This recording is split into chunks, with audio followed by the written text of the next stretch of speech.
Hello, and welcome back to the Sober Scoop. Today we're going to be talking about how quitting alcohol is literally peace. Like once you say that you are 100% done with booze, your mind can let go of alcohol. You can finally stop thinking about it. It's kind of like going no contact. There is just no option to communicate. It is an absolute no in every situation, and that is surprisingly so freeing because so many of us want to try to moderate and limit our drinking when that is actually more mentally taxing than just quitting altogether, I guarantee. So in this episode, I'm going to go through all the benefits of just saying no 100% and how liberating that is.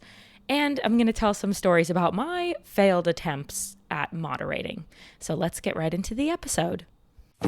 Welcome to the Sober Scoop.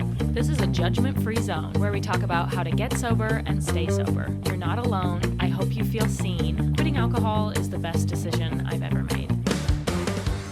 Before we jump in, I just want to say thank you so much for being here. If you have listened since the beginning, then hello again, and I'm so grateful you're here.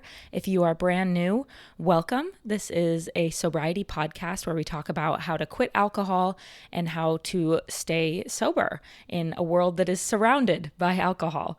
So welcome newcomers, hello again, old-time listeners, and for everyone, if you're enjoying the show so far, please consider leaving a rating or a review wherever you're listening. I put all of this out into the world hoping that I help at least one person on their journey, but all the ratings and reviews really help push it out to the people who need this content and need the support on their sober journey. So it really does help, and thank you in advance for doing that. It means the absolute world.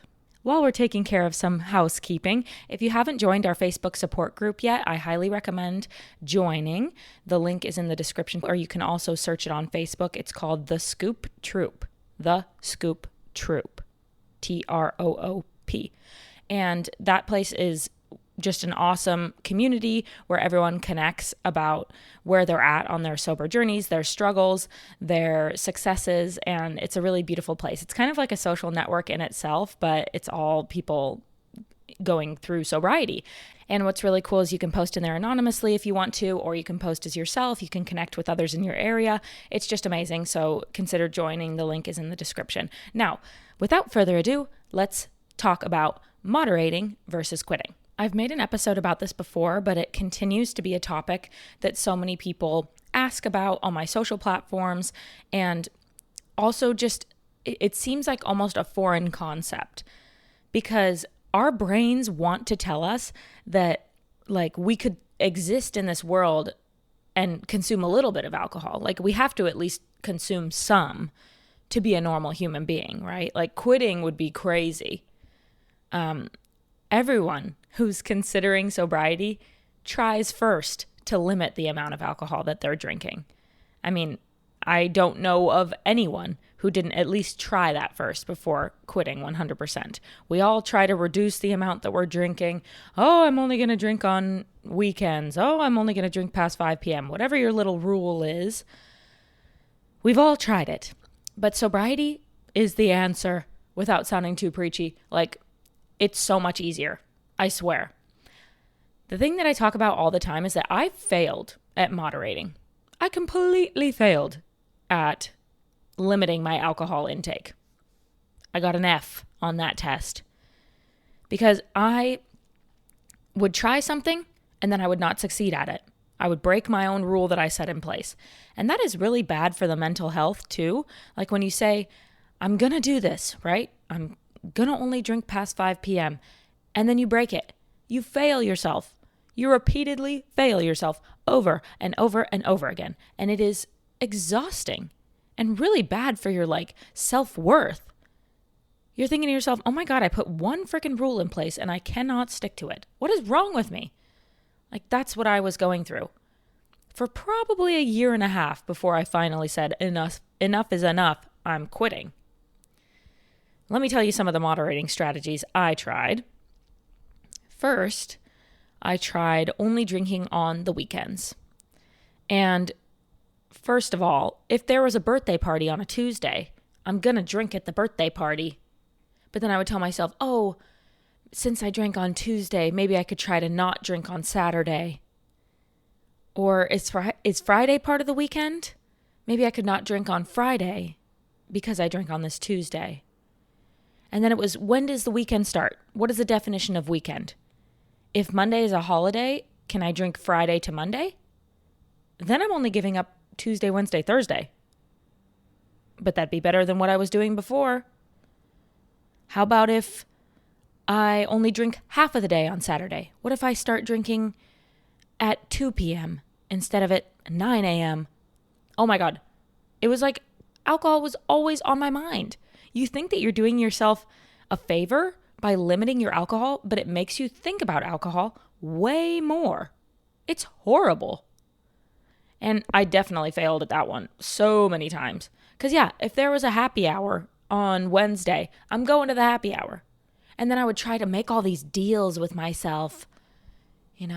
Okay, I was drinking for 3 hours on Wednesday, so take 3 hours of my drinking on Sunday. Can't start till 12 noon. That's horrible. What kind of weird mental gymnastics was I doing? It was crazy. And it made me think about alcohol even more than I did when I was just fully drinking. Because when I had no limitations and I was just drinking whenever I wanted, if the thought of alcohol popped into my mind, I just drank alcohol. I cracked into the drink, period. So I didn't actually think about alcohol that much. I had all sorts of other issues, my regret and hangovers and just hating my life, to be honest. But I wasn't thinking about alcohol constantly like I was when I tried to moderate. Moderating is literally so exhausting. I just tried all these things and I failed time and time again. I hated it. Another thing that I tried was only drinking past 5 p.m., which that sounds easy, right? Like it's 5 o'clock somewhere. Who drinks before 5 anyways? It's working hours. Me. Hello, I did. And that one was really hard for me too. Because my team was East Coast, so I'm like logging off around 2. Then I'm thinking, well, I'm already on East Coast hours, so I can start drinking at 2. That's basically 5, right? And then what if somebody wanted to go out for their birthday lunch? Like, I'm getting a mimosa at the lunch. For sure. What if I woke up with a debilitating hangover from the night before? Well, in that case, I have to have a drink in the morning because I'm in so much pain and agony. I need my morning drink medication to get through the day, right? Like that's a necessity. So that doesn't break the rules. These are the games that I was playing with myself. And I know what you might be thinking. That doesn't logically make any sense. You think that I was thinking logically during my drinking problem? Abso-fruitly-tootly not. My mind was in shambles. There was no logic to be had. Nope. So, yeah, tried the only drinking past 5 p.m. What else did I try? But of course, I tried, speaking of no logic, I tried only drinking hard alcohol, which I know sounds crazy. I'm trying to limit my alcohol, but I say I can have as much hard alcohol as I want. Now, let me tell you why. My drink of choice was beer, wine, and seltzers. That's what I enjoyed. I also knew exactly how much I could have of those drinks without going overboard. It was a very manageable buzz. This is what I always talk about. My goal was not to get blackout drunk every night. Not at all. I basically wanted that 2 beer buzz feeling all day long. And then in the evening, go a little bit past that. And with beer, wine, and seltzers, I knew exactly the amount that I could drink to kind of maintain my perfect buzz. And I do talk about how my mind was going at 100 miles an hour and I experienced some ADHD symptoms and how alcohol just quieted my brain. That was my main goal, was just basically turn off my brain, have no thoughts. How sad, first of all. But I liked the instant feeling of having all my thoughts shut off. so my brain wasn't constantly going at 100 miles an hour. So that was my main goal. So I was just trying to like maintain a buzz pretty much all day long. But anyway, so I said, because I enjoy beer, wine, and seltzers, I'm going to basically torture myself and only allow myself to have hard alcohol. So it's something I don't enjoy. So that's going to make me not want to drink as much because my only option is like vodka and tequila and whiskey. Well, I don't enjoy those as much. So maybe I'll be discouraged to drink, right? No. What I was I was drunk. I was too drunk because I didn't know how to manage that type of liquor. Drinking vodka sodas and Moscow mules and whatever else I was drinking. I don't even remember, some whiskey Coke or something.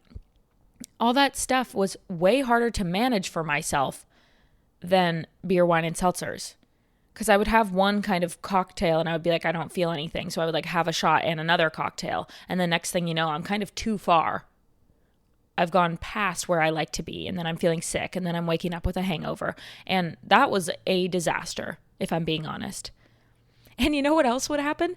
I would go out to a bar or something, and I'm like, I would tell other people that I'm trying to lose weight or be healthier. Oh my God. I would tell other people that I'm trying to like drink clear liquor and like only drink vodka. I'm trying to lose weight, trying to be healthy. Right. So that's what I would tell people when I was out, trying to be healthy, gonna order a vodka soda. Really, it was because I set this weird rule in place for moderation. But anyway, so I go out, I say, yeah, vodka soda with lime. That's what I'm drinking. And, I'd be good for the first 3 drinks or something. I'd have my vodka sodas. I'd have three of them. And then I'm getting pretty tipsy. And then I say, whatever. I'm already drinking. Who cares? And then I start cracking into the beers or seltzers or whatever I actually feel like. Because I got tipsy enough where I didn't care anymore about my rules that I had set in place. How funny is that? Oh my God. I mean, looking back, it actually is nuts to think about all the crazy things that I did to try to hang on to alcohol. It's like, let go. You will feel so much better once you let go. I wish I could tell myself that. Like, you don't have to hold on to this precious thing that is alcohol. It's not that awesome. Like, it's actually torture to try to hang on to a sliver of alcohol when giving up the entire piece is so much easier. It's so freeing. You will feel amazing. I'll never forget. In fact, I made a video about it. It's actually... It's choking me up a little bit, if I'm being honest, because the feeling of freedom that I had in the beginning of my sobriety was amazing. Perhaps no better feeling in the world than finally not having alcohol on the mind 24/7. Literally, the moment you wake up, you think about alcohol. That is gone. It is peace. And I was going to say, I made a video about this in my early sobriety, about how my brain was just so free, and it was such an incredible feeling. For the video that I made, I was in the Starbucks drive-thru getting my morning coffee. I don't always go to Starbucks, but for a special treat, especially in the beginning of sobriety, I went to Starbucks quite a bit because I was like, you know what? I used to have 3 Coors Lights for breakfast. I can freaking have a caramel macchiato and a cake pop. I love cake pops. Oh my God, I'm obsessed right now. The sugar cravings never really go away, if I'm being honest, but they're a little bit more manageable. Anyway, so yeah, I was in the Starbucks drive-thru and I made this video where I was just like, I am so happy that I quit alcohol. My brain is so much more available for healthy thoughts. Like, it's not consumed by alcohol. Alcohol controlled my every thought. Anything that I did in life, any decisions that I made, any plans that I made, anything I did, anything, name anything, I somehow found a way to make it about alcohol. Everything. I mean, literally name anything. I mean, going on a walk. Okay, well, should I drink before and get a buzz before I go on my walk? But then I might have to go to the bathroom while I'm on my walk.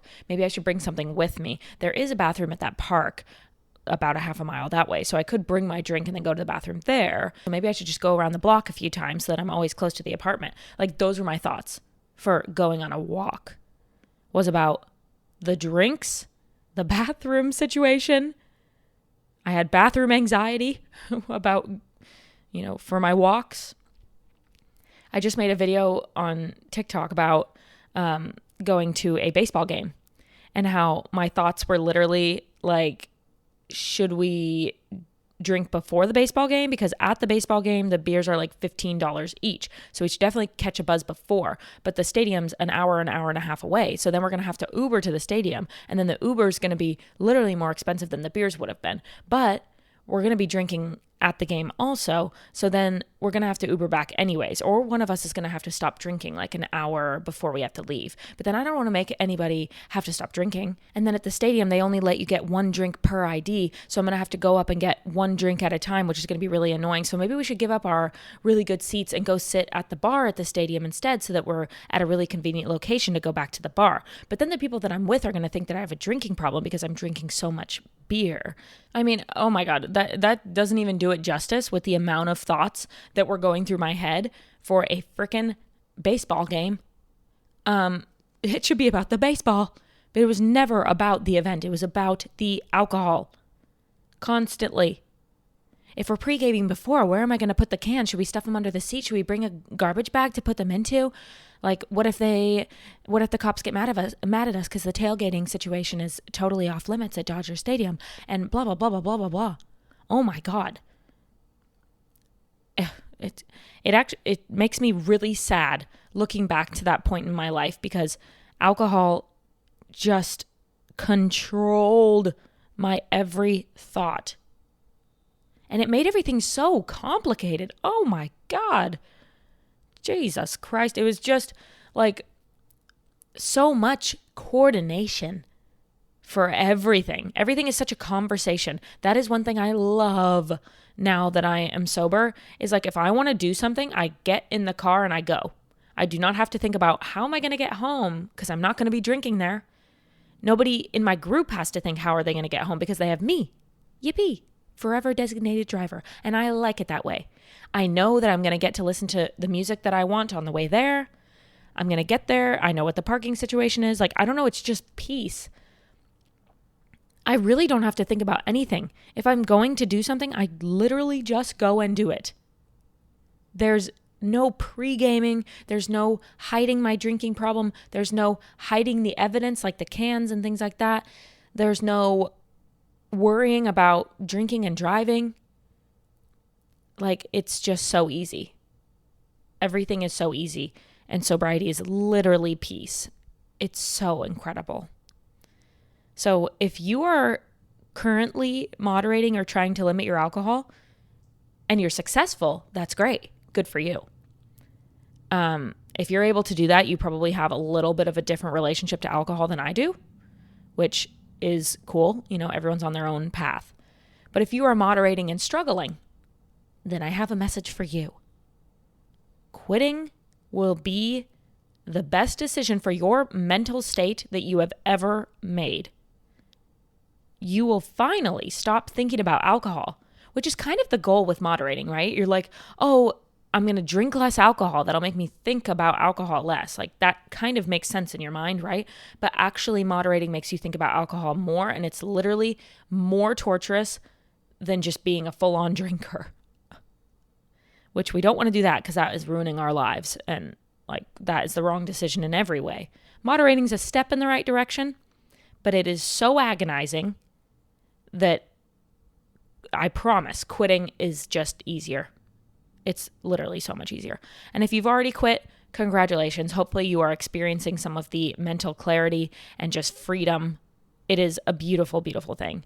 Quitting is peace. And I'm so happy that I finally just woke up one day and said, today's the day. I'm never drinking again. I'm done. In fact, I didn't say I'm never drinking again in the very beginning. I said I'm going to try to quit alcohol. Okay. So I quit.